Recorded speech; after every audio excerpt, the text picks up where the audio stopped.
ഭരണമാറ്റം ഉറപ്പിച്ചുവെന്ന് പറയാൻ വയ്യ ഇപ്പോൾ. കാരണം ഇതുവരെ വന്ന സർവേകൾ വെച്ച് നോക്കിയാൽ UDFന് മേൽക്കൈയേണ്ട ഉറപ്പാണ്. പക്ഷേ ഈ സർവേകളുടെ ഒരു ഘടന പരിശോധിച്ചാൽ, സർവേകൾ നൽകുന്ന ഒരു ഫലസൂചനകൾ നമ്മൾ നോക്കിയാൽ എല്ലാ സർവേകളും ഒരു ടൈറ്റ് ഫൈറ്റിൻ്റെ സൂചനയാണ് നൽകുന്നത്.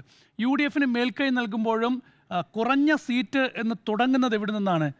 കേവല ഭൂരിപക്ഷത്തിന് താഴെ നിന്ന്, അല്ലെങ്കിൽ അതിനടുത്ത് നിന്ന്, അതല്ലെങ്കിൽ അതിന് തൊട്ട് മുകളിൽ നിന്ന്. എപ്പോൾ വേണമെങ്കിലും മാറിമറിയാവുന്ന ഒരു സാഹചര്യം, മാറിമറിയാവുന്ന ഒരു സാഹചര്യം, അതൊരു 10 സീറ്റിൽ അല്ലെങ്കിൽ ഒരു 15 സീറ്റിൽ കൃത്യമായി എല്ലാ സർവേകളും ഒരുപോലെ പ്രവചിക്കുന്നുണ്ട്. അതിൽ ആക്സിസ് മൈ ഇന്ത്യയുടെ സർവേ മാത്രമാണ് ഒരു വലിയ മേൽക്കൈ UDFന് നൽകുന്നത്, 90 സീറ്റ് വരെ.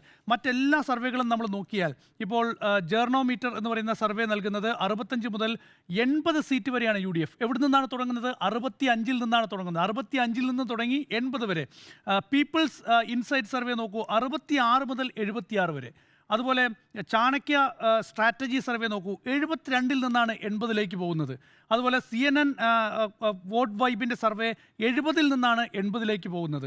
അതുപോലെ PMark സർവേ 71-ൽ നിന്ന് 79-ലേക്ക്.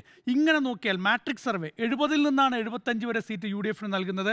അതുപോലെ ടൈംസ് നൗ സർവേ 72-ൽ നിന്നാണ് 84-ലേക്ക് നൽകുന്നത്. ഒരു സർവേയും ഒരു ക്ലിയർ മെജോറിറ്റി UDFന് ആ നിലയിൽ കൊടുക്കുന്നില്ല എന്നത് വളരെ ശ്രദ്ധേയമാണ്.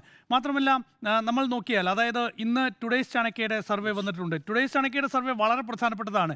ആർക്കും ഭൂരിപക്ഷമില്ലാത്ത സാഹചര്യം ഒരുപക്ഷെ കേരളത്തിൽ ഉണ്ടാകാം എന്നാണ് ടുഡേയ്സ് ചാണക്യ പറയുന്നത്.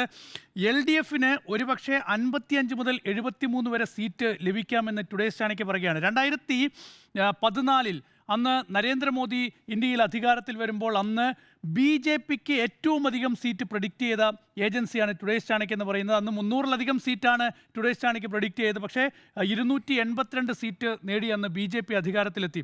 ഒരുപക്ഷെ ടുഡേയ്സ് ചാണക്യ മാത്രമാണ് ആ ധൈര്യം അന്ന് കാണിച്ചത്. കോൺഗ്രസിന് 100-ൽ താഴെ സീറ്റ് ലഭിക്കുകയുള്ളൂ എന്ന് പ്രവചിച്ച ഏക ഏജൻസി ഒരുപക്ഷെ ടുഡേയ്സ് ചാണക്യ ആയിരിക്കും.